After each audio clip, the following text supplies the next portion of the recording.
Hi everyone, this is Brenda Martínez and my colleague is Alexandra Martínez. And we have chosen the next topic, strategy. To start with, we need to have clear how strategy is used in international relations. We can say that the actors use strategy to pursue good outcomes in bargaining with one or more other actors. Bargaining is interactive and requires an actor to take account of other actors' interests, even while pursuing its own. Power strategies are plans actors use to develop and deploy power capabilities to achieve their goals. Strategies also shape policies for when a state is willing to use its power capabilities.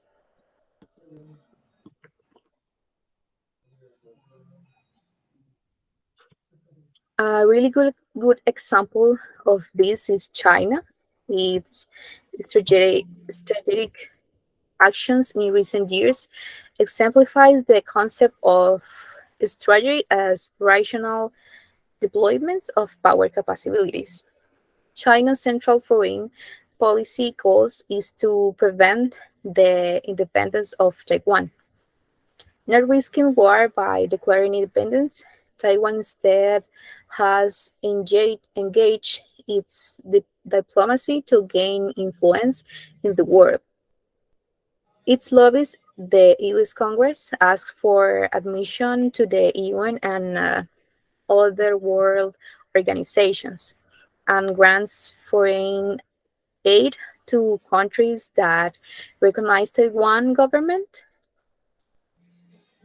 China has used its own diplomacy to counter these moves. It breaks diplomatic relations with countries that recognize Taiwan, and it punish and move in the direction of Taiwanese independence. Two of the 11 vetoes China has used in the UN Security Council were blocked peacekeeping forces in countries that extend recognition to Taiwan. These vetoes demonstrate that if China believes its Taiwan interests are treated, it can play a spoiler role of the Security Council. Strategy trust amplifies China power.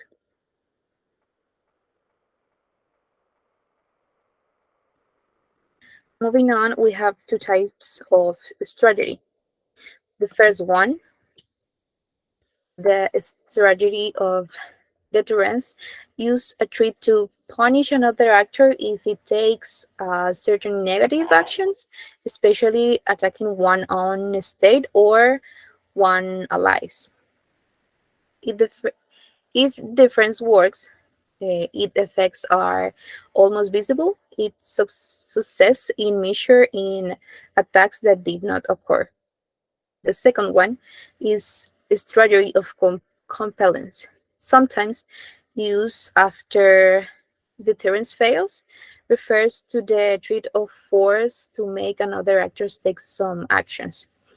Generally, it is harder to get another state to change, but that is to get it to refrain for changing courses. We can say that one strategy used to try to complies by another state in escalation. That's a series of negative sanctions in increasing severity applied in order to induce another actor to take some actions. In theory, the less severe actions establish credibility, showing the first actor's willingness to exert its power on the issue. And the pattern of escalation establishment establishes too high cost of future sanctions. If the second actor does not cooperate, these actions should induce the second actor to comply, assuming that it finds the potential cost of escalating punishment greater than the cost of compliance. An arms race is a reciprocal process in which two or more states build up military capabilities in response to each other.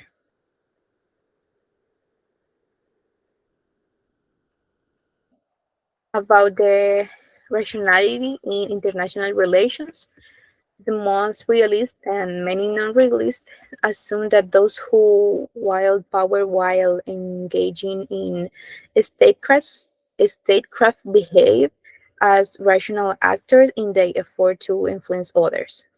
This view has two implications for international relations. The first one, the assumption of rationality implies that states and other international actors can identify their interests and put priorities on behavior on various interests. A state action seeks to advance its interest, and many realists assume that the actors, usually a state, exercising power is a single entity that can think about its actions clearly and make choices. This is called the unitary actor assumption, or sometimes the strong leader assumption. In simple words, we can say that it is the most powerful actor. Yet realists assume that the exercise of power attempts to advance the national interest, or in a few words, the interest of the state itself. Some realists simply define the national interest as maximizing material power, a debate assumption. Others compare the power in international relations with money in economics and a universal measure. Well, moving on, we have the number two, which it is the rationality that implies that actors are able to perform a cost benefits analysis. This is calculating the cost to be incurred in a possible action and the benefits that this action might bring. For example, a state, for example, presumably do not initiate wars that they expect to lose, except when they stand to gain political benefits, domestic or international, that outweigh the cost of the losing war. Next slide, please. Thank you. Then we have the prisoner's dilemma. We have the gaming theory, which is called as well formal model. This is a branch of mathematics concerned with predicting bargaining outcomes. A game is setting in which two or more players choose among alternative moves, either once or repeatedly. So this aims to deduce actually what moves players will make given the player's preference and the possible moves that they open to them.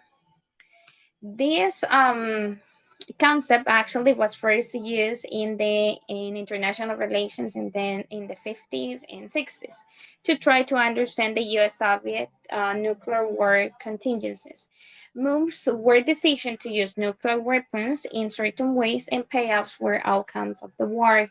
So to analyze a game mathematically, one assumes that each player chooses rationality, of course, to maximize its payoff. So we need to take in account of some features. In this case, for example, the number of players and the structure of the payoffs. Then we can mention two type of games in this case. For example, the first one, we can say the zero-sum games. Here, one player um, gain is by definition equal to the other's lose. So here, there is no point in communication or cooperation within the players because their interests are diametrically opposed. The second one we have is non-zero sum games. Here, it is possible for both actually players to gain or lose. I mean, equal, right? So here we have coordination of moves this actually can maximize the total payoff to the players, although each may still maneuver the gain a greater share of the total payoff. Besides that, we have the prisoner's dilemma. Is a game that captures the kind of collective goods problems common to international relations.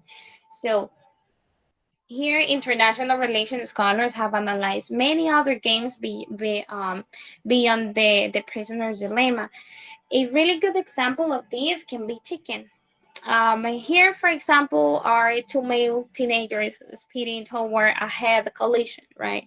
So the first to swerve is chicken. Here, each reason.